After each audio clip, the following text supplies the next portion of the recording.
As you just heard, my name is Jeralyn B Major, and my message to you today is, what do you have in your hands? Throughout my life, I've been identified in many different ways.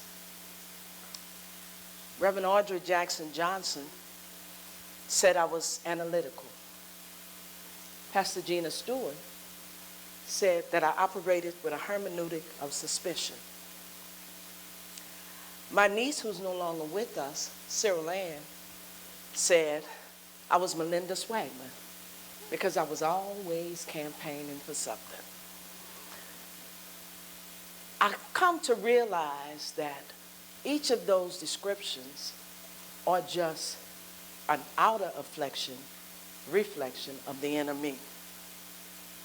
Think about the ways that people have identified me in life, and I think back to when I was a child and I had big dreams, bold ideas, and a vision for the future that I thought. And whenever I would give voice to those dreams and ideas, and when I would speak to my mother, she would always say, "Jeralyn, what do you have in your hand?" That was strange to me because at that moment, I did not have anything tangible in my hands. I later learned that it wasn't about the external, but it was about the internal. It wasn't about what I lacked, but it was about what I already possessed. It was a life lesson from my mother.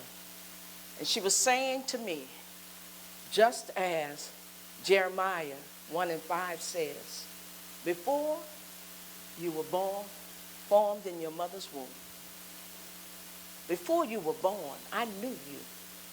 I called you. I set you apart.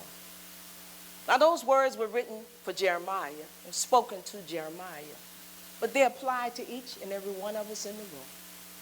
We already have everything that we need inside of us, placed there by God to enable us to do whatever it is that we want to do in life. I forgot to tell you that my friends, close friends, call me nosy. I like to say I'm curious. The reason I'm analytical is because I'm always going to dig deeper. I need details. I need information. And I operate with a hermeneutic of suspicion because I'm suspect of anyone who brings a story that has an underlying intention. It's how I move. And if I had to give you a description of me, myself, I would say I leave no stone unturned when it comes to getting information, acquiring knowledge, finding resources that can help not just me, but others to achieve and realize a better life. You know, when I think about what women have in their hands, what's inside of us, our hands tell a story. Our hands are symbols of strength, resilience. Our hands show love. Our hands offer comfort. Our hands bring about peace, transformation. Our hands can change this world. If we begin to recognize and realize and then activate all that is within us, we can make a difference and have impact. So, to every woman seated here today, and to the brothers too, I ask you the same question that my mama often asks me. What do you have in your hands? What has God placed inside of you? What vision are you holding? How many lives will you touch? What legacy will you leave? Women have always used what was in their hands. Dreams have been realized.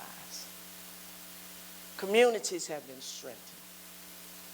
Lives have been changed. All because women realized, recognized, and activated what they have in their hands. So I say to you today, go forth and use what you have in your hands. Proverbs 31:31 says, honor her for all that her hands have done, and let her works bring her praise at the city gates. Once again, I ask you the question, what do you have in your hands? And I'm going to add, and what are you going to do with it? Thank you.